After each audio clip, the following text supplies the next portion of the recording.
Session number 18। आते हैं question number first पे। देखिएगा फर्स्ट क्या बोल रहे हैं। जनसंख्या की दृष्टि से भारत का सबसे छोटा राज्य कौन सा है? जनसंख्या हम लोग जानते हैं कि इस बार भारत क्या किया है, चाइना को पीछे छोड़ दिया। किस चीज़ में?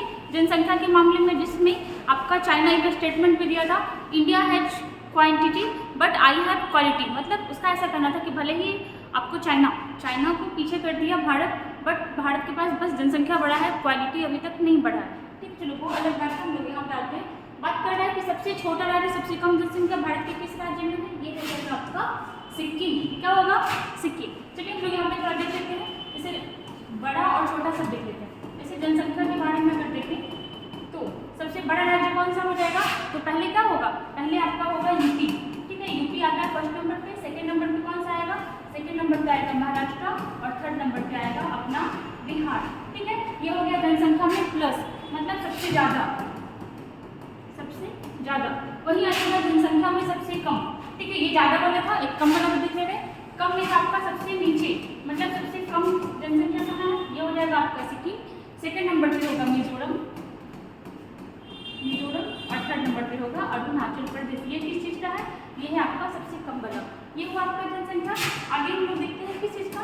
एरिया, है ना, क्षेत्रफल के अकॉर्डिंग। यहाँ पे देखना सबसे आगे सबसे बड़ा राज्य कौन सा है भारत का? तो ये रहेगा राजस्थान। वहीं देखते हैं सेकंड नंबर पे हो जाएगा आपका मध्य प्रदेश और थर्ड नंबर पे कौन सा हो जाएगा? ये होगा महाराष्ट्र। हम लोग जानते हैं मध्य प्रदेश किससे अलग हुआ? मध्य प्रदेश से नहीं, मध्य प्रदेश से आपका एक राज्य अलग हुआ था जिसका नाम क्या था? छत्तीसगढ़। 9 नवंबर 2000 को। उससे पहले, मतलब 9 नवंबर 2000 से पहले एमपी ही, मध्य प्रदेश ही सबसे बड़ा राज्य था। यहाँ पे छोटा में हम लोग देख लेते हैं, तो सबसे छोटा में कौन हो जाएगा? गोवा। ठीक है, सबसे छोटा में कौन सा हो जाएगा?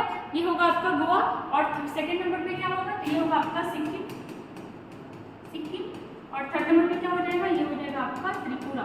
ठीक है, मतलब ये सेकंड थर्ड हो गया, ये लास्ट से आपका फर्स्ट सेकंड थर्ड हो गया और ये फर्स्ट से आपका फर्स्ट सेकंड थर्ड हो गया, मतलब अपर से। और देखना यहाँ पे दो चीज़ हुआ, जनसंख्या और क्षेत्रफल। वही एक होता है जनसंख्या घनत्व, पॉपुलेशन डेंसिटी। पॉपुलेशन डेंसिटी में अगर आपसे पूछता है कि जनसंख्या घनत्व में सबसे आगे कौन सा राज्य है? अगर राज्य बोला तो क्या हो जाएगा? बिहार। और बिहार का जनसंख्या घनत्व कितना है? 1106। लेकिन अगर बोलेगा कि सबसे छोटा राज्य कौन सा है जनसंख्या घनत्व में, तो ये हो जाएगा अरुणाचल प्रदेश और इसका जनसंख्या घनत्व कितना है? ये है आपका 17। जनसंख्या घनत्व क्या होता है? तो जनसंख्या घनत्व मतलब होता है 1 किलोमीटर एरिया में कितना लोग रह रहा है। तो बिहार में 1 किलोमीटर एरिया में कितना लोग रहता है? 1106।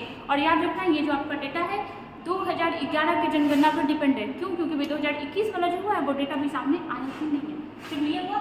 देखो, अगर राज्य का नाम नहीं लेगा बस वो ही पूछ लेगा कि जनसंख्या घनत्व कहाँ का सबसे ज़्यादा है, तब आप दिल्ली लगाओगे। लेकिन अगर राज्य का नाम लेगा तो क्या हो जाएगा? तो होगा अपना बिहार। यहाँ का आंसर क्या हो गया? सिक्किम की राजधानी कहाँ है? गंगटोक। ठीक है, चलिए आते हैं क्वेश्चन नंबर सेकंड। देखिएगा, बुकर पुरस्कार, ठीक है, जो आपका साहित्यिक पुरस्कार है, साहित्य लिटरेचर के लिए दिया जाता है। बुकर पुरस्कार 2022 किसने जीता है? तो ये क्या हो जाएगा? ये होगा आपका सेहान करुणा तालिका। किसने? सेहान करुणा तालिका, जो कहाँ के हैं? ये है श्रीलंका के। इनके बारे में हम लोग देखते हैं कहाँ के हैं। तो ये है श्रीलंका की। बुक का नाम क्या था? तो द सेवन मून करके मैली Almeida, the seven moon Maili Almeida book का नाम था। और ये कहाँ के थे? ये थे आपके श्रीलंका के। अगर बात करते हैं बुकर अवार्ड के बारे में, तो ये स्टार्ट कब हुआ था? ये स्टार्ट हुआ था आपका 1969 में। ये तो होता है आपका बुकर पुरस्कार। और एक होता है आपका मैन बुकर पुरस्कार। कौन सा? एक होता है आपका मैन बुकर पुरस्कार। ये किसका दिया गया? ये 2023 वाला भी दिया गया है और ये आपका 2022 का ही था। ठीक है, 2022 का ही बुकर अवार्ड के बारे में यहाँ पे बात हुआ। ये किसको मिला है? ये मिला है जॉर्जी गोस्पोडिनो। ठीक है, किस बुक के लिए मिला? बुक का नाम था टाइम सेल्टर। कौन सा बुक था? बुक था आपका टाइम सेल्टर। और इनका भी मिला है, ये 2023 का मिला है। वही बात करते हैं मैन बुकर अवार्ड 2022 का, बहुत इंपॉर्टेंट था। 22 का किसको मिला था? 22 का मिला था गीतांजलि श्री को। ठीक है, और और ये भारतीय किस बुक के लिए मिला था? तो टॉम ऑफ सेंट के लिए, टॉम ऑफ सेंट, जिसका हिंदी वर्जन क्या होता था? रेत की समाधि। ठीक है, और ये कब स्टार्ट हुआ था? मैन का रिपोर्ट ये स्टार्ट हुआ था 2005 में और ये स्टार्ट हुआ था 1969 में। यहाँ पे हमारा आंसर क्या हो जाएगा? सिहान करुणा तालिका। श्रीलंका के बारे में बात करते हैं तो श्रीलंका की राजधानी क्या है? जयवर्धने, पुडुकोट्टई और कोलंबो दोनों राजधानी है। यहाँ के पीएम के बारे में बात करते हैं तो देखना यहाँ पे पीएम कौन है? दिनेश गुणवर्धने, दिनेश गुणवर्धने। ठीक है, वही प्रेसिडेंट के बारे में बात करते हैं तो प्रेसिडेंट कौन है? रानिल विक्रमसिंघे। कौन है? रानिल विक्रमसिंघे, रानिल विक्रमसिंघे। अगर श्रीलंका के बारे में बात करते हैं तो देखना यहीं का लिट्टे संगठन जो था हमारे सबसे कम उम्र के पीएम राजीव गांधी। ऐसा क्वेश्चन भी आया था एनटीपीसी में कि भारत के सबसे कम उम्र के पीएम कौन थे? राजीव गांधी। उनका हत्या कौन करवाया था? वही लिट्टे संगठन करवाया। और श्रीलंका के बारे में बात करते हैं तो लोग जानते हैं इसे पूर्व की मोती भी कहा जाता है, इस टाइप का है और भारत के नीचे रखा हुआ है। श्रीलंका का उत्तरी भाग कौन जीत लिया था? कौन दक्षिण भारत का शासक? तो ये था आपका राज प्रथम। वहीं पूरी तरह से श्रीलंका को कौन जीता था? ये था आपका राजेंद्र प्रथम। ठीक है, चलिए यहाँ से हम लोग इतना क्वेश्चन देखें, आते हैं क्वेश्चन नंबर नेक्स्ट में नंबर 3 देखिएगा। क्वेश्चन नंबर 3 देखते हैं, किस भारतीय शहर को 2022-23 के लिए SCO की पहली सांस्कृतिक और पर्यटन राजधानी के रूप में चुना गया है? देखो 2023 में SCO का सम्मेलन कहाँ होना था? भारत में, जो कि हो चुका है।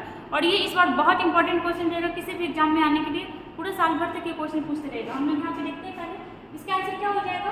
ये होगा आपका वाराणसी। क्या हो जाएगा? वाराणसी।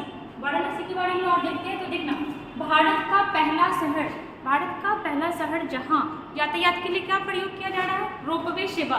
क्या यूज हो रहा है? रोपवे सेवा। और ये भारत का पहला शहर है और पूरे विश्व का तीसरा शहर जहाँ यातायात के लिए रोपवे सेवा, मतलब अगर नीचे ट्रैफिक है तो आप ऐसे मतलब ये जो होता है ना उड़न खटोला, इस टाइप का उड़ करके आप इधर से उधर जा सकते हो, आपका टाइम बचेगा। अब यहाँ पे हम लोग आते हैं SCO के बारे में। SCO संघाई कोऑपरेटिव ऑर्गेनाइजेशन। क्या हो जाएगा? संघाई कोऑपरेटिव ऑर्गेनाइजेशन। ठीक है, अब चलो संघाई हम लोग जानते हैं कि चाइना का एक शहर का नाम क्या है? संघाई। इसका देखना स्थापना कब हुआ था? पहले देखना 1996 में। क्या था? तो 1996 में SCO नहीं था, संघाई 5 के नाम से एक संगठन था। किस नाम से? संघाई 5 के नाम से एक संगठन था 1996 में। इसमें कितने देश थे? तो 5 है, इट मीन्स कि 5 कंट्री थे। कौन कौन सी कंट्री थे हम लोग देखते हैं। जैसे देखिएगा सबसे पहले क्या हो जाएगा? चीन, दूसरा हो जाएगा रूस, तीसरा हो जाएगा कजाकिस्तान, दूसरा हो जाएगा, तीसरा हो जाएगा किर्गिस्तान, ठीक है, और एक हो जाएगा कजाकिस्तान। मतलब ये काम वाला सारा कंट्रीज में। ठीक है, देखो 5 कंट्री हुआ। इस समय देखिए किस नाम से जाना जाता था? संघाई 5। लेकिन क्या हुआ कि 15 जून, कब? तो 15 जून 2001 को, 15 जून 2001 को इसमें एक कंट्री इन्वॉल्व हुआ जिसका नाम क्या था? उज्बेकिस्तान। बहुत ही इंपॉर्टेंट है, सारा लाइन ध्यान से देखिएगा। उज्बेकिस्तान। और इस समय से क्या बन गया? तो ये बन गया आपका SCO। क्या बन गया? SCO। आगे देखिएगा इसमें चाइना, इसमें आपका इंडिया, इसका इंडिया और पाकिस्तान भी इसका मेंबर है। और ये दोनों का बना? ये बना 2017 में। अब देखो यहाँ से क्या क्या क्वेश्चन निकलेगा। सबसे पहले कि संघाई सहयोग संगठन का स्थापना कब हुआ? तो हम लोग याद रखेंगे 15 जून 2001 को। लेकिन संघाई 5 का स्थापना कब हुआ? ये हुआ 1996 में। किसके जुड़ने के बाद संघाई 5 SCO बन गया? ये होगा आपका उज्बेकिस्तान। भारत और पाक इसमें कब शामिल हुआ? ये हो जाएगा आपका क्या? 2017। ठीक है, टोटल कितना मेंबर हो गया? तो देखना इधर 5 ये हो गया 6 7, टोटल मेंबर हो गया आपका 8, टोटल कंट्री हो गया आपका 8। ठीक है, इसका लैंग्वेज कौन सा है? तो लैंग्वेज आपका रसिया और चाइना का लैंग्वेज यहाँ यूज होता है इस संगठन में। भाषा तो ये हो जाएगा आपका रूस का, रूसी और चीनी। ठीक है, वही यहाँ के महासचिव के बारे में बात करते हैं। तो महासचिव कौन है? झांग मिंग। ठीक है, और देखना इसका मुख्यालय कहाँ है? तो इम्पोर्टेंट है, मुख्यालय संघाई में नहीं है, मुख्यालय है आपका बीजिंग। मुख्यालय कहाँ है? ये है आपका बीजिंग। चलो ये हुआ। और हम लोग क्या देख सकते हैं इसमें मैक्सिमम क्वेश्चन हम लोग को निकल गया। आंसर क्या हो जाएगा? वाराणसी। और इस बार 2023 में इसका अध्यक्षता कौन किया? ये किया आपका भारत। भारत में भी कहाँ हुआ? न्यू दिल्ली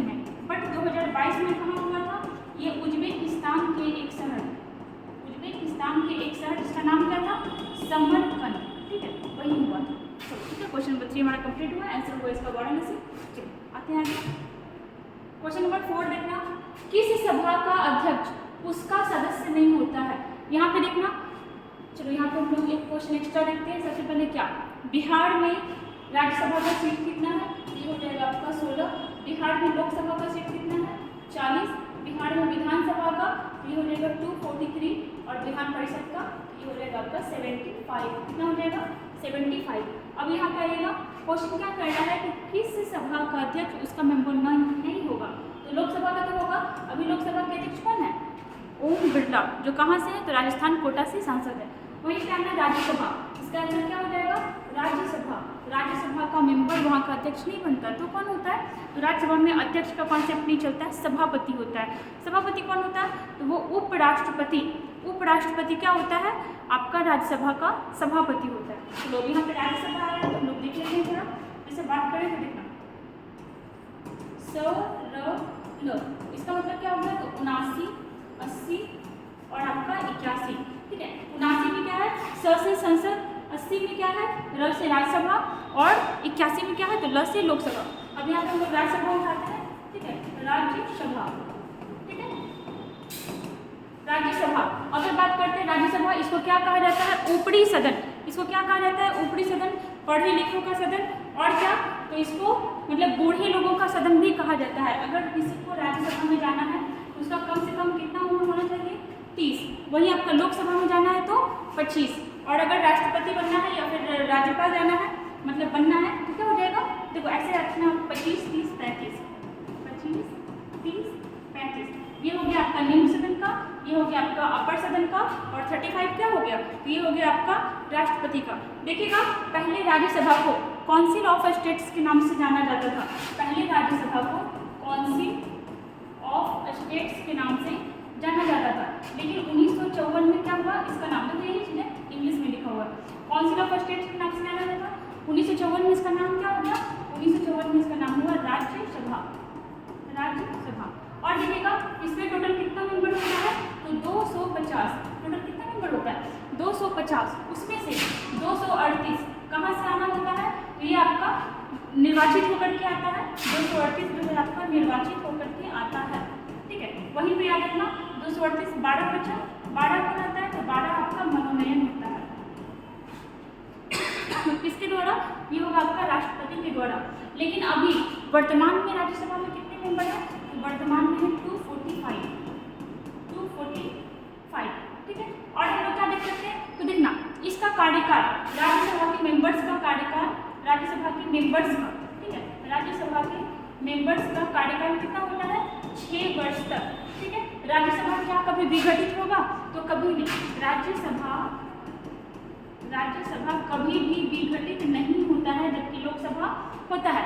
देखिएगा, राज्यसभा का जो मेंबर होता है, राज्यसभा का जो मेंबर होता है, प्रत्येक 2 वर्ष में 1/3, प्रत्येक 2 वर्ष में 1/3 इंसान जो है आपका क्या होते रहता है, रिटायर्ड हो जाता है, ठीक है, रिटायर्ड होते जाता है। जी, हम लोग यहाँ पे क्या क्या देखें, और देखना, जो आपका धन विधेयक है उसको राज्यसभा रोक सकता है, तो हाँ, कितने दिनों तक, 14 दिनों तक इसको रोक सकता है। और हम लोग क्या देखें, जो आपका 2 वर्ष, सबसे ज़्यादा कंफ्यूजन होता है यहाँ पर। अगर ऑप्शन में दे देगा ना कि 1 वर्ष 1/3, तो कंफ्यूजन बहुत ज़्यादा हो जाएगा। आप याद रखना कि 1, 2, 3 तीनों डिजिट आएगा, मतलब प्रत्येक 2 वर्ष में 1/3 लोग जो है क्या होगा, तो ये आपका रिटायर्ड होते जाता है और नए लोग आते जाते हैं। इसलिए क्या होता है कि कभी ये विघटित नहीं होता, जबकि लोकसभा को जब चाहो तो विघटित हो सकता है। राज्यसभा में सबसे ज़्यादा मेंबर किस राज्य से आता है, ये आता है आपका यूपी से। और यूपी से कितना आता है, ये आपको पता ना, हमारे बिहार से कितना जाता है, तो बिहार से हो जाएगा आपका कितना, 16, ठीक है। चलिए आते आगे क्वेश्चन। देखिएगा, गौतम बुद्ध ने अपनी मृत्यु के उपरांत बौद्ध संघ के नेतृत्व के लिए निम्न में से किसे नामित किया था। जैसे देखिएगा, गौतम बुद्ध, हम लोग जानते हैं कि बौद्ध धर्म के संस्थापक कौन थे, गौतम बुद्ध, जिनका क्या नाम था, पहले तो नाम था उनका सिद्धार्थ, लेकिन जब उनको ज्ञान की प्राप्ति हो गई तब उनका नाम क्या कहलाया, शाक्य मुनि कहलाया, तथागत कहलाया, गौतम बुद्ध कहलाया, एशिया का लाइट कहलाया, ज्योतिपुंज कहलाया, ठीक है। चलो हम लोग यहाँ पे आते हैं कि बौद्ध संघ का अध्यक्ष किसे बनाया गया था। तो गौतम बुद्ध जानते थे कि अगर हम किसी को अध्यक्ष बनाना शुरू करेंगे तो आगे जाके फिर लड़ाई झगड़ा होगा, किस लिए? संघ का अध्यक्ष बनने के लिए। जैसे देखना आगे जाके हुआ भी, मतलब कितना भी कोशिश किया गया कि नहीं हो बट हुआ। जिससे हम लोग जानते हैं बौद्ध धर्म। बौद्ध धर्म आगे जाके दो भाग में बढ़ गया। कौन कौन सा? हीनयान और आपका महायान। हीनयान और महायान। अब जो भी डिस्प्यूट रहा था। दूसरा देखिएगा जैन धर्म। जैन धर्म आगे जाके कितने भाग में बटा? दो भाग में। कौन कौन सा? श्वेतांबर और दिगंबर। श्वेतांबर और दिगंबर। वही इस्लाम धर्म के बारे में देखिएगा, वो भी दो भाग में बटा। कौन कौन सा? तो ये बटा आपका शिया और सुन्नी। कौन सा? शिया और सुन्नी। गौतम बुद्ध ये चीज़ नहीं चाहते थे, इसलिए वो किसी को संघ का अध्यक्ष नहीं बनाए थे। आंसर क्या हो जाएगा? उपर्युक्त में से कोई भी नहीं। तो यहाँ पे ये तीनों नाम है, गौतम बुद्ध से संबंधित है। देख लेते हैं हम लोग, देखिएगा आनंद जो था गौतम बुद्ध का प्रिय शिष्य था। और सूत पिटक का संकलन कौन किया था? ये आनंद किया था। महाकश्यप के बारे में देखते हैं। तो जो पहला बौद्ध संगीति हुआ था उसका अध्यक्षता कौन किया था? तो ये किया था आपका कौन? महाकश्यप। उपालि के बारे में देखते हैं। तो विनय पिटक का संकलन कौन किया था? ये किया था आपका उपालि। इस क्लास में बहुत अच्छे से बताया हुआ है, सबको याद भी हो गया होगा। आगे देखिएगा, अगर गौतम बुद्ध के बारे में देखते हैं, तुम लोग यहाँ पे थोड़ा सा देख लेते हैं इनका जन्म। ठीक है, इनका जन्म कहाँ हुआ था? देखिएगा, जन्म हुआ था आपका लुम्बिनी। और ये जगह कहाँ पड़ता है आज का पड़ता है नेपाल में। ठीक है, और हमें कैसे पता चलता है कि गौतम बुद्ध का जन्म लुम्बिनी में हुआ था? ये पता चलता है रुक्मिणीदेवी अभिलेख से। जो किसके द्वारा लिखवाया गया था? ये लिखवाया गया था आपका मौर्य सम्राट अशोक के द्वारा। ठीक है, अशोक के द्वारा लिखवाया गया था। आगे देखिएगा, बचपन में इनका नाम क्या था? सिद्धार्थ। ठीक है, बचपन में क्या नाम था? सिद्धार्थ। वहीं इनके पिता का नाम क्या था? पिता का नाम था सुधोधन। ठीक है, माता का नाम था महामाया। और हम लोग जानते हैं कि इनके जन्म के 7वें दिन बाद ही इनकी माँ की मृत्यु हो गई थी। लेकिन इनका लालन पालन कौन किया? इनकी मौसी। और मौसी का क्या नाम था? प्रजापति गौतमी। और इनके बारे में यही पे याद रखिएगा कि बौद्ध भिक्षु में, बौद्ध संघ में प्रवेश पाने वाली पहली महिला, बौद्ध संघ में प्रवेश पाने वाली पहली महिला।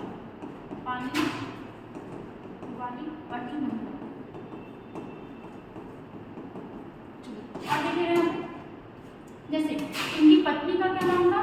तो पत्नी का नाम था यशोधरा। ठीक है, पुत्र का क्या नाम था? पुत्र का नाम था राहुल। ठीक है, जब ये घर छोड़ के गए थे कितने वर्ष के थे? तो जब घर छोड़े थे तो 29 वर्ष के थे। ठीक है, जो घर छोड़े थे उस समय 29 वर्ष के थे। और घर छोड़ने का जो प्रक्रिया था वो क्या कहलाया था? महाभिनिष्क्रमण। कितने वर्ष बाद इनको ज्ञान की प्राप्ति हुई? तो 6 वर्ष के बाद। मतलब कितने वर्ष में इनको ज्ञान की प्राप्ति हुई थी? 35 वर्ष की आयु में इनको ज्ञान की प्राप्ति हुई। इनके पहले गुरु कौन थे? इनके पहले गुरु थे अलार कना। ठीक है, किस तरह से शिक्षा दिए थे? सांख्य दर्शन। वहीं इनके दूसरे गुरु कौन थे? देखिएगा, इनके दूसरे गुरु रुद्रक रामपुत्र। ठीक है, और इनसे किस का शिक्षा लिए थे? योग दर्शन का। रुद्रक रामपुत्र से योग दर्शन का शिक्षा लिए थे। और ये देखिएगा, गौतम बुद्ध का जन्म, मृत्यु, ज्ञान की प्राप्ति तीनों कब हुआ था? वैशाख की पूर्णिमा में। इसलिए वैशाख की पूर्णिमा को क्या कहा जाता है? बुद्ध पूर्णिमा। कोइंसिडेंस था कि सारा चीज़ एक ही दिन हुआ। और क्या? तो देखना, जैन धर्म में जहाँ बहुत ही कड़े नियम को फॉलो करवाया गया, कपड़ा नहीं पहनना है, कृष्ण नहीं करना है, किसी से युद्ध नहीं करना है, बहुत कुछ था, बहुत कड़ा नियम था। लेकिन गौतम बुद्ध का क्या था? तो गौतम बुद्ध बहुत ही मध्यम मार्ग अपनाए थे। मध्यम मतलब जिंदगी को ज़्यादा कठिन भी नहीं बनाना है और ज़िंदगी को बहुत सरल भी नहीं बनाना है, मध्यम मार्ग को अपनाना है। गौतम बुद्ध का ये कॉन्सेप्ट था। ठीक है, मतलब बहुत ही ज़्यादा कठिन नहीं कर लेना है लाइफ को। और हम लोग क्या देख सकते हैं? इनको ज्ञान की प्राप्ति किस नदी के किनारे हुआ था? निरंजना, जिसको हम लोग किस नदी के नाम से जानते हैं? फल्गु। इनकी मृत्यु, ठीक है, इनका जन्म कब हुआ था? जन्म हुआ था 563 BC में। 563 BC में। ठीक है, इनका जन्म हुआ था 563 BC। BC क्या चलता है? तो BC आपका उल्टा चलता है। इन पे एक बुक लिखा गया है एडविन एर्नोल्ड द्वारा, क्या? एशिया की लाइट या फिर एशिया का ज्योतिपुंज, जो किस बुक पर आधारित है? ललित विस्तार पर। चलो ठीक है, यहाँ पर लोग बहुत सारा क्वेश्चन देख लिए गौतम बुद्ध के बारे में। यहाँ पे आंसर क्या हो जाएगा? और देखना, ऐसा कहा जाता है संभवतः, ठीक है, कि भारत में पहली बार किसी का मूर्ति पूजन किया गया तो वो बौद्ध धर्म में गौतम बुद्ध का ही किया गया था। किसके द्वारा? महायान के द्वारा। और क्या देख सकते हैं? तो आज जो भी आप देखते हो जुलूस निकलता है, आपका रथ यात्रा, शोभा यात्रा, जो भी, इसका कॉन्सेप्ट भी पहली बार बौद्ध धर्म के द्वारा ही आया था। ठीक है, चलो आते हैं नेक्स्ट क्वेश्चन। देखिएगा, निम्न में से कौन सा एक मतदाता आयु घटाने से संबंधित संविधान संशोधन है? मतलब पहले क्या था कि पहले आपका कोई भी वोटिंग करता था वो कम से कम 21 ईयर्स का होता था, तब जाके वो वोट कर सकता था। लेकिन क्या हुआ, मतदान की आयु घटा दी गई। कितना किया गया? 18 वर्ष। और कितने संशोधन से किया गया? ये 61वां संशोधन 1989 द्वारा, 61वां संशोधन 1989 द्वारा ये कॉन्सेप्ट लाया गया कि 18 वर्ष का युवा भी क्या करेगा? वोट देगा। उम्र पहले कितना था? 21 वर्ष से घटा करके कितना कर दिया गया? 18 वर्ष। अच्छा ठीक है, ये जो संशोधन हुआ, कभी कभी समिति पूछ लेता है कि किस समिति की सिफारिश पर ये कदम उठाया गया था, तो ये हो जाएगा कौन सा? तारकुंडे समिति, तारकुंडे समिति। ठीक है, और ये समिति कब बैठा था? 1974 में। ठीक है, इस चीज को आप याद रखोगे। आगे देखना, 44वां संशोधन कब हुआ था? 1978 में। इसके द्वारा क्या किया गया? तो संपत्ति के अधिकार को हटा दिया गया। ठीक है, क्या किया गया? संपत्ति के अधिकार को हटा दिया गया। तो क्या पूरी तरह से डिमोलिश कर दिया गया? नहीं, इसको उठा करके कानूनी अधिकार बना दिया गया। और कौन से अनुच्छेद में भेज दिया गया? 300 का एमए, 300 का एमए इसको फिलहाल भेज दिया गया। वही देखिएगा, 42वां संशोधन कब हुआ? 1976 में। इसके द्वारा क्या किया गया? मौलिक कर्तव्य को जोड़ा गया। कहाँ? पहले तो भाग 4 का ए जोड़ा गया, और इसमें भी कौन सा अनुच्छेद जोड़ा गया? अनुच्छेद 51 का ए। ठीक है, चलो यहाँ पे क्या जोड़ा गया? ये जोड़ा गया आपका मौलिक कर्तव्य। हम लोग जानते हैं कि हमारे संविधान में मौलिक कर्तव्य नहीं था, जबकि मौलिक अधिकार पहले से था। मतलब पहले एक भी नहीं था, बाद में 10 जोड़ा गया, फिर 1 जोड़ा गया, अभी कितना है? तो अभी आपका 11। जो 10 था ये कब जोड़ा गया? तो 42वां संशोधन से। और ये 1 कब जोड़ा गया? ये जोड़ा गया आपका 86वां संशोधन 2000, ठीक है, 2002 से। चलिए आगे आइएगा, और देखना 24वां संशोधन इंपॉर्टेंट है, 1971। और इस बार दरोगा में ये आया हुआ था मेंस में। 24वां संशोधन 1971 द्वारा, 24वां संशोधन 1971 द्वारा क्या किया गया था? तो ये किया गया कि संसद संविधान के किसी भी भाग में, संसद संविधान के किसी भी भाग में संशोधन कर सकता है और राष्ट्रपति बाध्य होगा मंजूरी देने के लिए। ठीक है, इस चीज को याद रखना। ये किसके द्वारा किया गया था? तो 24वां संशोधन के द्वारा। चलिए ठीक है, आते हैं नेक्स्ट क्वेश्चन। देखिएगा, संविधान के निम्नलिखित संशोधन में से किसके अंतर्गत भारत में महिलाओं के लिए ग्राम पंचायतों में 33%, कितना? 33% स्थान आरक्षित करने के लिए किया गया है? तो देखिए ये क्या हो जाएगा? ये हो जाएगा आपका 73वां संशोधन। ठीक है, पंचायती राज से संबंधित है। और कब किया गया था? 1992-93 के बीच में। इसमें क्या हुआ था कि महिलाओं को 33% का आरक्षण कहाँ मिला था? ग्राम पंचायत में। देखिए और हम लोग क्या देख सकते हैं, एक मात्र बिहार जो पहला किया था, बिहार में पहली बार महिलाओं को 50%, बिहार में पहली बार, मतलब पूरे देश में पहली बार कहाँ? बिहार में 50% का आरक्षण दिया गया था महिला लोग को। किस चीज में? तो पंचायती राज में। हम लोग जानते हैं कि जो 73वां संशोधन है, क्या देखना, ये जो आपका 73वां संशोधन है कब किया गया था? 1992-93 में। इसके द्वारा पंचायती राज को संवैधानिक दर्जा दिया गया, पंचायती राज को संवैधानिक दर्जा दिया गया। साथ ही साथ पंचायत कितने विषय पे काम कर सकता है? तो पंचायत इसके अकॉर्डिंग 29 विषय पे काम कर सकता है। और देखिएगा इसके साथ ही क्या हुआ? भाग 9, ठीक है, भाग 9 जोड़ा गया संविधान में, भाग 9 जोड़ा गया। और भाग 9 में अनुच्छेद कौन सा जोड़ा गया? तो अनुच्छेद देखिएगा 243 से 243 ओ। ठीक है, ये ओ है, ABCD वाला ओ। ठीक है, अनुच्छेद 243 से 243 का ओ तक किसमें जोड़ा गया? भाग 9 में। किस संशोधन द्वारा? 73वां संशोधन 1992 द्वारा। और इसको काम करने के लिए कितना विषय दिया गया? 29 विषय। वहीं एक चीज और याद रखिएगा कि साथ ही 74वां संशोधन हुआ था। देखिएगा 74वां संशोधन ये भी 1992-93 में हुआ था। किससे संबंधित था? ये संबंधित था नगर पालिका से संबंधित। नगर पालिका को कितना विषय दिया था काम करने के लिए? तो ये हो जाएगा आपका 18। ठीक है, और वहाँ पे 29 विषय। और देखिएगा यहाँ पे क्या भाग 9 जोड़ा गया, और इसके अकॉर्डिंग भाग 9 का ए जोड़ा गया। ठीक है, और इसमें कौन सा अनुच्छेद जोड़ा गया? तो इसमें आपका अनुच्छेद 243 का पी, तो केवल पी आएगा ना, 243 का पी से 243 का जेड जी तक क्या किया गया, अनुच्छेद एक्स्ट्रा जोड़ा गया। यहाँ का आंसर क्या हो जाएगा, 73वां संशोधन 1992। ठीक है, चलिए आते हैं आगे। देखिएगा, प्राथमिक रंग कहा जाता है। प्राथमिक रंग तो ऐसा रंग जिसको मिला करके व्हाइट कलर बनाया जा सकता है, ऐसा रंग जिसको किसी से भी मिला करके नहीं बनाया जा सकता, मतलब ये प्राथमिक रंग है। इसको हम लोग कैसे याद रखेंगे, RDG, जैसे RBC होता है ना, वैसे ही RDG याद रखेंगे। R से क्या हो गया, R से हो गया आपका रेड, B से क्या हो गया, तो B से हो गया आपका ब्लू, और G से क्या हो गया, G से हो गया आपका ग्रीन, मतलब लाल, ब्लू और हरा। देखिएगा, लाल नीला हरा, लाल नीला हरा, आंसर क्या हो जाएगा, आंसर हो जाएगा आपका B। ठीक है, अब यहाँ पे एक चीज देखिएगा, जैसे लाल और बैंगनी में हम लोग थोड़ा सा अंतर करते हैं। आइएगा, लाल, ठीक, और देखिएगा बैंगनी, और देखिएगा जैसे यहाँ पे अगर बात करें लाल का, तो लाल का जो होता है आपका वेवलेंथ, या फिर इसको कह सकते हो आप तरंगदैर्घ्य, ये क्या होता है, बहुत ज़्यादा होता है। वही देखिएगा बैंगनी का, तो बैंगनी का तरंगदैर्घ्य बहुत कम होता है। बैंगनी का तरंगदैर्घ्य क्या होता है, बहुत कम होता है, और इसका क्या होता है, बहुत ज़्यादा। और देखिएगा, जिसका भी तरंगदैर्घ्य ज़्यादा होगा, उसका आवर्ती क्या होगा, कम होगा। इसकी बात करेगा कि जिसका भी तरंगदैर्घ्य ज़्यादा होगा, उसका आवर्ती क्या होगा, कम, और जिसका तरंगदैर्घ्य कम होगा, उसका आवर्ती क्या होगा, ज़्यादा। ठीक है, इस चीज़ को याद रखिएगा। और देखिएगा, अगर बात करते हैं तो देखना, सिग्नल वगैरह में रोकने के लिए कौन सा कलर प्रयोग होता है, रेड। क्यों, क्योंकि रेड कलर का जो होता है प्रकीर्णन बहुत कम होता है, रेड कलर का प्रकीर्णन बहुत कम होता है।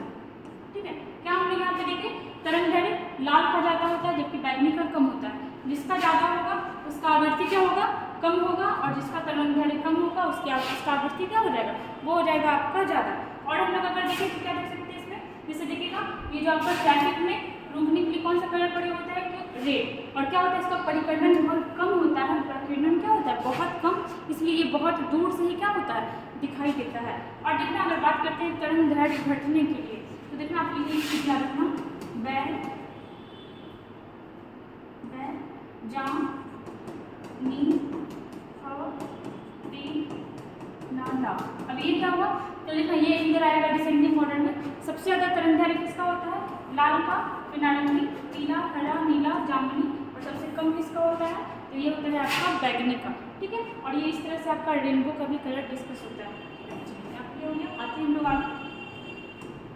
देखिएगा क्वेश्चन नंबर 9, आज संशोधन वाला क्वेश्चन बहुत सारा आ गया। किसी संशोधन के द्वारा यह निर्धारित किया गया कि संसद संविधान का किसी भी भाग में संशोधन कर सकता है। देखिएगा, इस चीज़ को बताए हैं आज डिस्कस करते करते ही एक क्वेश्चन में बताए थे, इसका आंसर आप लोग बताइएगा कमेंट बॉक्स में कि संशोधन मतलब इसमें से किसी संशोधन के द्वारा ये तय किया गया कि संसद जो है संविधान के किसी भी भाग में संशोधन कर सकता है। थोड़ा बहुत कुछ देख लेते हैं, जैसे संविधान संशोधन का चर्चा कहाँ किया गया है, तो अनुच्छेद 368 में। ठीक है, ये कॉन्सेप्ट कहाँ से लिया गया, ये लिया गया था आपका साउथ अफ्रीका से। और अगर देखें तो संविधान संशोधन प्रस्तावना में कभी संशोधन हुआ है, तो हाँ हुआ है, प्रस्तावना में कब हुआ है, ये हुआ है आपका 42वां संशोधन 1976। ठीक है, चलो इसका आप लोग बताइएगा कमेंट में। आगे आते हैं,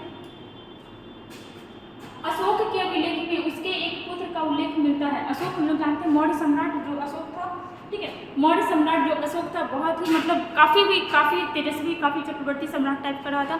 मौर्य सम्राट, इसके संस्थापक कौन थे, इसके संस्थापक थे चंद्रगुप्त मौर्य। चंद्रगुप्त मौर्य का बेटा कौन था, बिंदुसार, और बिंदुसार का बेटा कौन था, अशोक। ठीक है, चलो यहाँ पे देखते हैं इसका बेटा का क्या नाम था, तो बेटा का नाम था तिबर। ठीक है, तो हम लोगों को बुक याद रखना इंपॉर्टेंट नहीं, बस आपको याद रखना कि उसका बेटा का नाम क्या था, तिबर। बुक के बारे में देखिएगा, तो अशोक इन्हीं से इंस्पायर होकर, अशोक इन्हीं से शिक्षा लेकर कौन सा धर्म अपनाया था, बौद्ध धर्म। चलो यहाँ पे बात हुआ अभिलेख का, देखिएगा सबसे छोटा अभिलेख, अशोक का सबसे छोटा अभिलेख कौन सा है, ये है आपका रुक्मिणीदेही अभिलेख। और देखना सबसे बड़ा अभिलेख कौन सा है, तो 7वां स्तंभ लेख। 7वां अभिलेख क्या है? सबसे बड़ा। और क्या देख सकते हैं, तो देखिएगा किस अभिलेख में आपका कलिंग युद्ध का चर्चा किया गया है। तो यह हो जाएगा आपका 13वां शिलालेख। 13वां अभिलेख में क्या हुआ है? तो ये आपका कलिंग युद्ध का चर्चा हुआ। और हम लोग जानते हैं कि कलिंग युद्ध के बाद ही ये वहाँ हमारे पास हुआ किस युद्ध में, किस युद्ध के बाद जो अशोक था कौन सा धर्म को अपना लिया था? बौद्ध धर्म को। और बौद्ध धर्म के अपनाने के बाद क्या हुआ? वो हिंसा को पूरी तरह से छोड़ दिया था। अगर बात करते हैं कि भारत में पहला अभिलेख कौन लिख रहा था, ये कौन सा हो जाएगा?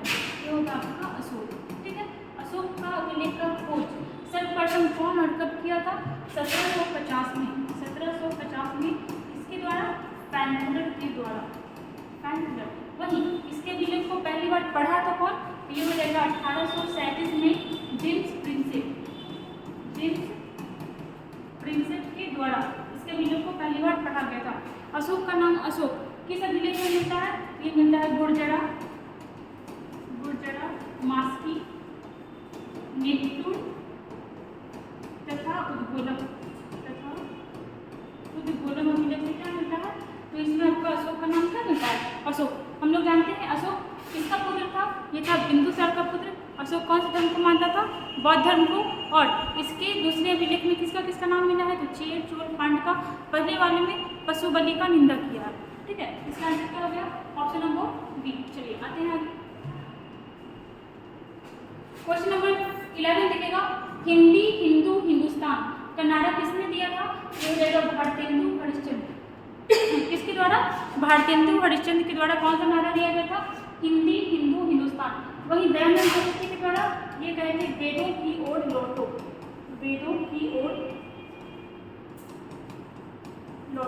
मतलब लोग अपना संस्कृति सभ्यता छोड़ने लगे थे, तब ये क्या बताए थे कि हमारे वेद, उपवेद, वेदांग, उपनिषद में बहुत सारा ज्ञान है, इसकी तरफ लौटो और इसको पढ़ो। वहीं देखिएगा आर्य समाज का भी स्थापना कौन करवाया था? दयानंद सरस्वती। और हम लोग क्या देख सकते हैं, देखिएगा भारत राष्ट्रीय हिंदी दिवस कब मनाया जाता है? ये मनाया जाता है आपका 14 सितंबर को। 14 सितंबर। तो वही विश्व हिंदी दिवस ये कब मनाया जाता है? ये मनाया जाता है आपका 10 जनवरी को। और हम क्या देखते हैं, तो क्या भारत का राष्ट्रीय भाषा हिंदी है? नहीं, भारत का राष्ट्रीय भाषा हिंदी नहीं। क्यों? क्योंकि अपने भारत में जितने लोग हैं उसका ओनली लगभग 44% ही लोग हिंदी बोलता है। तो कैसे हिंदी को राजभाषा बना दिया जाएगा? जैसे आप देखो नागालैंड, ठीक है, तो नागालैंड जो राज्य है इसका ऑफिशियल लैंग्वेज कौन सा है? ये है आपका इंग्लिश। क्यों? क्योंकि यहाँ क्रिश्चियनिटी बहुत ज़्यादा है। यहाँ मैक्सिमम क्या होता है ना कि अल्पसंख्यक आपका हिंदू ही पड़ जाता है और क्रिश्चियन लोग क्या होता है? बहुसंख्यक। यहाँ पे इंग्लिश लैंग्वेज क्या है? तो राजकीय लैंग्वेज इस राज्य का ऑफिशियल लैंग्वेज है। अगर बात करते हैं देखिएगा जैसे हाईकोर्ट वगैरह हो गया कोई भी, तो वहाँ पे आपका हिंदी और अंग्रेजी दोनों का प्रयोग होता है। यहाँ पे हमारा आंसर क्या हो गया? भारतेंदु हरिश्चंद्र। ठीक है, आते हैं क्वेश्चन नंबर 12 देखिएगा, योजना आयोग का अंत किस प्रधानमंत्री ने किया था? देखिए क्वेश्चन नंबर 12, योजना आयोग का अंत किस प्रधानमंत्री ने किया था? ठीक है, योजना आयोग। देखो अगर यहाँ पे ऑप्शन आता जवाहरलाल नेहरू तो बच्चा कंफ्यूज हो जाता। योजना आयोग का स्थापना किसके द्वारा किया गया था? पहले प्रधानमंत्री जवाहरलाल नेहरू द्वारा, जबकि समाप्त किया गया था नरेंद्र दामोदर दास मोदी के द्वारा। ठीक है, प्रधानमंत्री मोदी के द्वारा इसको समाप्त किया गया। कब किया गया? तो 1 जनवरी 2015 को इसकी जगह पर किस चीज़ का स्थापना किया गया? ये किया गया नीति आयोग का। और वहीं अगर देखें तो योजना आयोग का स्थापना कब किया गया था? 1950 में। ठीक है, और इसी के अनुसार क्या आता था? पंचवर्षीय योजना। क्या आता था? पंचवर्षीय योजना। टोटल कितना पंचवर्षीय योजना आया था? ये आया था आपका 12। लास्ट वाला कब से कब तक था? ये था आपका 2012 से 2017 तक का। चलो ठीक है, अब हम लोग क्या देख सकते हैं? नरेंद्र मोदी जो भारत के 15वें पीएम हैं। ठीक है, किनमें? तो भारत के 15वें पीएम, एकमात्र अभी तक के प्रधानमंत्री जिनका जन्म आज़ाद भारत में हुआ था। कब हुआ था और कहाँ? तो 17 सितंबर 1950 में। ठीक है, आज के गुजरात में कहेंगे, उस समय गुजरात नहीं था। ठीक है, उस समय क्या था? पूरा का पूरा बम्बई एरिया था। 1960 में डिवाइड होकर क्या बना? ऊपर वाला गुजरात और नीचे वाला क्या बना? मुंबई। ठीक है, और हम क्या देख सकते हैं? देखना ये आपके गुजरात के बहुत लंबे समय तक सीएम रहे थे। कहाँ के? गुजरात के। कब से कब तक? 2001 से 2014 तक। देखो ऐसा कहा जाता है कि प्रधानमंत्री मोदी चाय बेचते थे, पता नहीं देखा तो कोई नहीं है बेचते हुए, लेकिन ये एक लोकतंत्र का ही परिभाषा ही हो जाएगा कि जहाँ एक चाय बेचने वाला, जैसे अब्दुल कलाम आज आपके बारे में तो सब जानता होगा, वो पेपर बेचते थे और एक पेपर बेचने वाला लड़का वो आगे जाकर के राष्ट्रपति बना, मिसाइल मैन ऑफ इंडिया बना और कईयों का इंस्पायरेशन बना। तो एक लोकतंत्र का ही एक अच्छा चेहरा हो सकता है ऐसा। बाकी अदर कंट्री में जो आपका जहाँ मतलब लोकतंत्र नहीं है वहाँ ऐसा पॉसिबल ही नहीं हो सकता है कि एक चाय वाला, एक पेपर बेचने वाला जाकर प्रधानमंत्री और राष्ट्रपति बने। आज भी देखो हमारे देश की जो राष्ट्रपति है वो एक आदिवासी महिला है जो संथाल जनजाति से संबंधित है। तो ये सब आपका लोकतंत्र का एक बहुत ही अच्छा चेहरा है। यहाँ क्या ना सीएम रहे थे कहाँ के? गुजरात के 2001 से 2014 तक का। इनका कुछ बुक बहुत इंपॉर्टेंट है, जैसे एग्जाम वॉरियर, ज्योति पुंज, ठीक है। ये सब आपका नरेंद्र मोदी का पुस्तक हुआ, ठीक है। चलो अब देखिएगा, इनको तो स्किप करना बिल्कुल भी सही बात नहीं है। अटल बिहारी वाजपेयी बहुत ही इंस्पायरेशन वाले इंसान और बहुत ही अच्छे पीएम रहे थे। इनके बारे में हम लोग देखते हैं, जैसे देखिएगा इनका जन्म कब हुआ था? तो 25 दिसंबर 1924 में। कहाँ हुआ था? ये हुआ था ग्वालियर में, ठीक है। कहाँ हुआ था? ग्वालियर में। और 25 दिसंबर को ही हम लोग कौन सा दिवस मनाते हैं? Good governance day, good governance day. और हम लोग क्या देख सकते हैं इनके बारे में? तो देखना 2015 में इनको क्या मिला? भारत रत्न। और 2015 में ही अटल पेंशन योजना स्टार्ट हुआ था, अटल पेंशन योजना। और देखना 2018 में क्या हुआ था? एक बीमारी से क्या हो गई? इनकी मृत्यु। और हम लोग क्या देख सकते हैं, जैसे देखिएगा अभी तक इतिहास में देखें तो मे भी एक और बन जाएगा, लेकिन अभी तक 2 ही ऐसे इंसान हैं जो 3 कार्यकाल के लिए, पूरा कार्यकाल पूरा नहीं कर पाए थे बट 3 बार प्राइम मिनिस्टर बने थे। पहले कौन? नेहरू जी भी आपके 3 बार प्राइम मिनिस्टर बने थे, जैसे 47 उसमें से ही बने हुए थे और इनका 3 कार्यकाल चला गया था। वैसे ही ये आपके अटल बिहारी वाजपेयी, ये भी 3 बार पीएम बने थे। 3 बार में से कैसे हो गया था तो देखते हैं यहाँ पे। जैसे देखिएगा पहली बार 1996 में, कितने दिनों के लिए बने थे? 13 दिनों के लिए। उसके बाद 1998 से 1999 के बीच कितने दिनों के लिए बने थे? तो 13 महीनों के लिए। और उसके बाद फिर आपका 1999 से 2004 के लिए पूरे कार्यकाल के लिए बने थे, मतलब 5 साल के लिए। तो ये चीज़ भी याद रखिएगा, ये भी आपके 3 बार पीएम बने थे और ऐसा करने वाले ये दूसरे थे। और कौन रहा था इनके साथ ऐसा? मतलब तो ये हो जाएंगे नेहरू जी। आगे देखिएगा एक चीज़ और हमारे बारे में रहेगा कि 1977 में ये विदेश मंत्री भी रहे थे। क्या रहे थे? विदेश मंत्री। चलो यहाँ से बहुत सारे हम लोग एडिशनल फैक्ट देखें। यहाँ पे आंसर क्या हो गया? तो हो जाएगा नरेंद्र मोदी की स्थापना किया गया था प्रधानमंत्री नेहरू के द्वारा। आइएगा क्वेश्चन नंबर 14 में, फिडे किस खेल का अंतर्राष्ट्रीय महासंघ है? तो फिडे है आपका किसका? ये है आपका शतरंज का। फिडे जो है आपका एक महासंघ है और ये किससे रिलेटेड है? ये हो जाएगा आपका शतरंज का। इसका स्थापना कब हुआ था? 1924 में। और कहाँ हुआ था? तो फ्रांस की राजधानी पेरिस में, ठीक है। यहाँ स्थापना भले ही हुआ था लेकिन इसका मुख्यालय कहाँ है? मुख्यालय है ल्यूसाने। और ल्यूसाने कहाँ है? ये है आपका स्विट्जरलैंड में। कहाँ है? ये है आपका स्विट्जरलैंड में। और आप क्या देख सकते हैं, जैसे देखिएगा 2022 में शतरंज ओलंपियाड तो इसी के द्वारा करवाया गया था। 2022 में शतरंज ओलंपियाड कहाँ हुआ था? इंपॉर्टेंट है क्योंकि देखना ये होने वाला था आपका रसिया में, ठीक है। रसिया में होने वाला था लेकिन रसिया और यूक्रेन की वॉर की वजह से कहाँ हुआ? ये हुआ था हमारे भारत में, ठीक है। भारत में, और भारत में भी कहाँ? तो भारत में हुआ था कहाँ? चेन्नई में। जीता था कौन? तो जीता था उज्बेकिस्तान का टीम। उज्बेकिस्तान क्या रहा था? फर्स्ट रहा था, ठीक है। अगर बात करते हैं फिडे के उपाध्यक्ष, बहुत ही इंपॉर्टेंट क्योंकि भारतीय है। फिडे के उपाध्यक्ष कौन है? विश्वनाथ आनंद। इनका एक बुक आया है हाल में, माइंड मास्टर। और एक देखना एक फीड भी आता है, किसी एग्जाम में क्वेश्चन आया हुआ है, ठीक है। तो आप अलग से याद रखना क्या? तो फेड कप किससे संबंधित है? ये महिला टेनिस से संबंधित है, महिला टेनिस, ठीक है। आते हैं क्वेश्चन नंबर 14 में। देखिएगा जैसे बीमा क्षेत्र का विनियमन, बीमा क्षेत्र का विनियमन किसके द्वारा किया जाता है या फिर कौन करता है? तो देखना इसका आंसर क्या हो जाएगा, इसका आंसर होगा आपका इर्डा। बीमा क्षेत्र का विनियमन कौन करता है? ये करता है इर्डा। अगर बात करते हैं इर्डा के बारे में तो इसका फुल फॉर्म क्या हो जाएगा? तो देखिएगा यहाँ पे इंश्योरेंस क्या हो जाएगा, इंश्योरेंस। देखिए आई फोर क्या हो गया, इंश्योरेंस रेगुलेटरी, डी फोर क्या हो जाएगा, एंड डेवलपमेंट,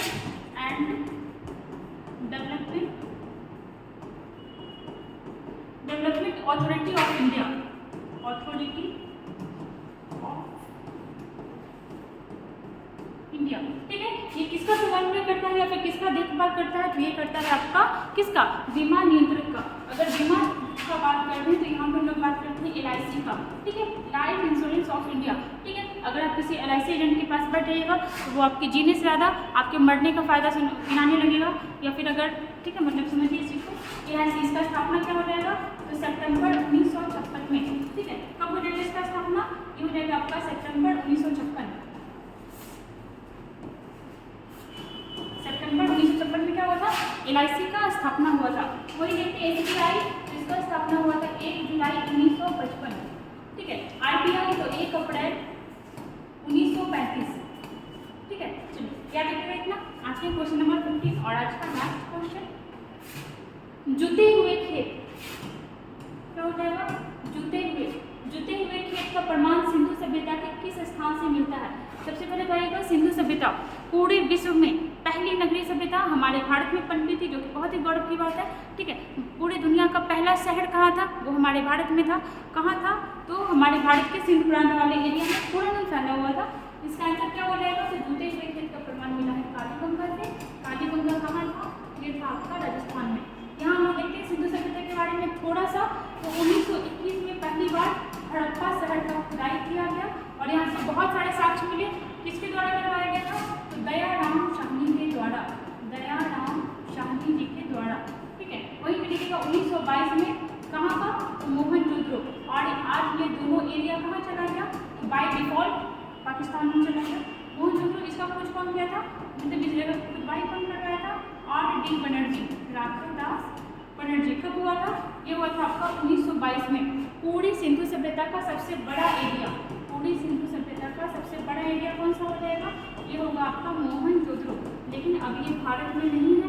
अगर बात करते हैं भारत में सबसे बड़ा एरिया, तो ये हो जाएगा कौन सा? राखी गढ़ी। और राखी गढ़ी कहाँ है? ये है हरियाणा में। और देखिएगा भारत में दूसरा सबसे बड़ा एरिया, इंपॉर्टेंट है, पूछा हुआ था इस बार। दूसरा सबसे बड़ा एरिया तो ये हो जाएगा आपका धौलावीरा, धौलावीरा। और ये कहाँ है? ये है आपका गुजरात में। ठीक है, तो हम लोग सिंधु सभ्यता जब पढ़े थे तो देखे थे यहाँ के हर एक घर में दरवाजा सड़क के उल्टे की ओर खुलता था। जैसे हम लोग का दरवाजा कहाँ होता है? घर के बाहर, मतलब सड़क की ओर। लेकिन यहाँ क्या होता था कि सड़क के पीछे की ओर क्या खुलता था? घर का दरवाजा। एकमात्र शहर ये था आपका लोथल। ठीक है, एकमात्र शहर लोथल, ब्रैकेट में लिखे ना गुजरात। लोथल जो था, यहाँ जो दरवाजा था ये सड़क की ओर मिला है, सड़क की ओर। ठीक है, मिला है। और लोथल में क्या था? तो बंदरगाह भी था। और आप क्या देखते हैं, तो देख सकते हैं यहाँ पे कि हड़प्पा सभ्यता का संग्रहालय बनाया जा रहा है। कहाँ बनाया जा रहा है? राखी गढ़ी में। और राखी गढ़ी कहाँ है? हरियाणा। एकमात्र साइट जो हड़प्पा सभ्यता का यूनेस्को में शामिल है, एकमात्र साइट जो हड़प्पा सभ्यता का यूनेस्को में शामिल है, ये क्या हो जाएगा? ये होगा आपका धौलावीरा। और कितने नंबर का साइट बनाएंगे? 40वें नंबर का।